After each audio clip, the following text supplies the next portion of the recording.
नमस्कार दोस्तों, SSM Sharda education के यूट्यूब चैनल पर आप सभी का स्वागत है। आज हम इस वीडियो में बात करेंगे भारत और बांग्लादेश के संबंधों की।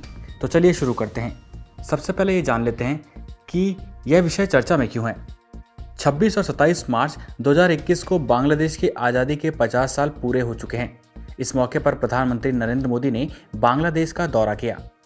26 मार्च 1971 को ही बांग्लादेश ने पाकिस्तान से खुद को आज़ाद घोषित किया था।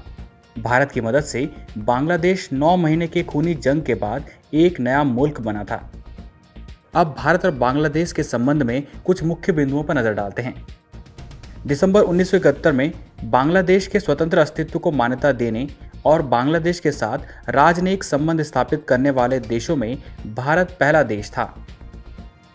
रक्षा सहयोग। रक्षा क्षेत्र में सहयोग हेतु दोनों देशों के मध्य सेना और नेवी के कई विभिन्न संयुक्त अभ्यासों का संचालन किया जाता है।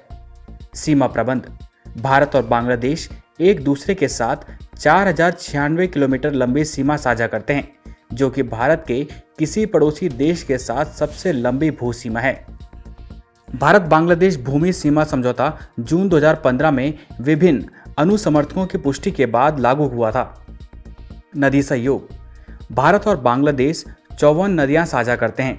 दोनों देशों के लिए एक द्विपक्षीय संयुक्त नदी आयोग जून 1972 से कार्य कर रहा है, ताकि दोनों देशों के बीच संपर्क को मजबूत बनाने हेतु आम राष्ट्र प्रणाली का अधिकतम लाभ प्राप्त किया जा सके। आर्थिक संबंध। बांग्लादेश दक्षिण एशिया में भारत का सबसे बड़ा व्यापार भागीदार देश है। वित्त वर्ष 2018-19 की अवधि में भारत से बांग्लादेश को 9.21 बिलियन अमेरिकी डॉलर की वस्तुओं का निर्यात किया गया तथा उसी अवधि में बांग्लादेश से भारत को 1.22 बिलियन अमेरिकी डॉलर का आयात किया गया।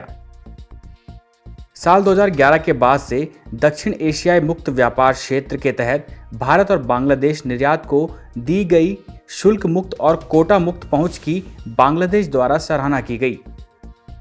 कनेक्टिविटी सहयोग। दोनों देशों द्वारा कनेक्टिविटी को बढ़ावा देने के उद्देश्य से संयुक्त रूप से हल्दीवाड़ी और चिलाहाटी के मध्य नए रेलवे लिंक का उद्घाटन किया गया। दोनों देशों द्वारा अंतर्देशीय जल पारगमन और व्यापार प्रोटोकॉल के दूसरे परिशिष्ट पर हस्ताक्षर का स्वागत भी किया गया। दोनों देशों के बीच बेहतर संपर्क और यात्रियों तथा सामान की आवाजाही को आसान बनाने के लिए बांग्लादेश, भूटान, भारत, नेपाल मोटर वाहन समझौते के शीघ्र क्रियान्वयन पर सहमति जताई गई। इसके लिए बांग्लादेश, भारत, नेपाल के मध्य माल एवं यात्रियों की आवाजाही शुरू करने के लिए समझौता ज्ञापन पर शीघ्र हस्ताक्षर किए जाने की जरूरत पर बल दिया गया, जिसमें बाद में भूटान को भी शामिल किया जाने का प्रावधान है। विद्युत क्षेत्र में सहयोग। वर्तमान में बांग्लादेश भारत से 1160 मेगावाट बिजली का आयात कर रहा है, जो भारत बांग्लादेश संबंधों की पहचान बन गया है। बहुपक्षीय मंचों पर दोनों देशों की भागीदारी। संयुक्त राष्ट्र सुरक्षा परिषद में बांग्लादेश द्वारा भारत का समर्थन किया गया, जिसके लिए भारत ने बांग्लादेश को धन्यवाद दिया। दोनों देशों द्वारा संयुक्त राष्ट्र सुरक्षा परिषद के शुरुआती सुधारों, जलवायु परिवर्तन का मुकाबला करने, सतत विकास लक्ष्यों की प्राप्ति और प्रवासियों के अधिकारों की सुरक्षा के लिए साथ मिलकर कार्य करने पर सहमति व्यक्त की गई। क्षेत्रीय संगठन, जिसमें दक्षिण एशियाई क्षेत्र सहयोग संगठन और बंगाल की खाड़ी के लिए बहुक्षेत्रीय तकनीकी और आर्थिक सहयोग बिम्स्टेक शामिल है, की महत्वपूर्ण भूमिका है। बांग्लादेश ने मार्च 2020 में दक्षेश नेताओं का वीडियो सम्मेलन बुलाने और दक्षिण एशियाई क्षेत्र में वैश्विक महामारी के प्रभाव का मुकाबला करने के लिए सार्क आपातकालीन प्रतिक्रिया कोष बनाने हेतु भारत का धन्यवाद किया। साल 2021 में बांग्लादेश द्वारा हिंद महासागर क्षेत्रीय सहयोग संगठन की अध्यक्षता की जाएगी तथा उसने अधिक से अधिक समुद्री सुरक्षा और बचाव के कार्यों के लिए भारत से समर्थन का अनुरोध किया है। भारत की भावी योजनाएं। बांग्लादेश के लिए एक पावर प्लांट लगाना, मंगला और चट्टोग्राम पोर्ट का आधुनिकीकरण, पोर्ट उत्पादकों की आपूर्ति के लिए बड़ा पाइपलाइन नेटवर्क। ढाका भारत के लिए महत्वपूर्ण क्यों है, आइए जानते हैं। पूर्वोत्तर राज्यों को चीन की नज़र से बचाने के लिए बांग्लादेश से कनेक्टिविटी ज़रूरी है। बांग्लादेश की बढ़ती अर्थव्यवस्था को भारत के साथ जोड़ने से दोनों देशों को फायदा होगा। हिंद महासागर के बढ़ते महत्व के मद्देनज़र भी बांग्लादेश की बड़ी भूमिका होगी। अब भारत और बांग्लादेश के बीच हाल ही में हुए समझौतों पर नजर डालते हैं।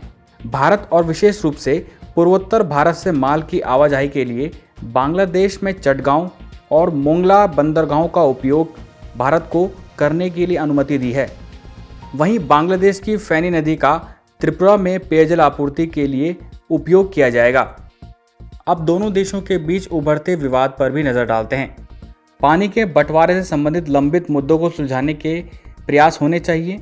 साथ ही बंगाल की खाड़ी में महाद्वीपीय शेल्फ मुद्दों को हल करने, सीमा पर होने वाली घटनाओं को शून्य स्तर पर लाने और मीडिया का प्रबंधन करने पर दोनों देशों को ध्यान देने की जरूरत है। असम में भारतीय नागरिकों की पहचान करने के लिए लाए गए राष्ट्रीय नागरिक रजिस्टर यानी एनआरसी पर बांग्लादेश पहले ही चिंता व्यक्त कर चुका है।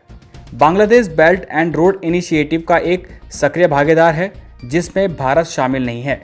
बांग्लादेश रक्षा क्षेत्र में चीनी सैन्य पनडुब्बियों समेत अन्य सामग्रियों का एक प्रमुख प्राप्तकर्ता भी है। दोस्तों, अगर आपको हमारी ये वीडियो पसंद आई तो वीडियो को लाइक करें और हमारे YouTube चैनल को सब्सक्राइब करें ताकि आगे आने वाली वीडियो का नोटिफिकेशन आपको मिल सके। अगली वीडियो में हम आपसे जल्द ही मिलते हैं। तब तक के लिए नमस्कार।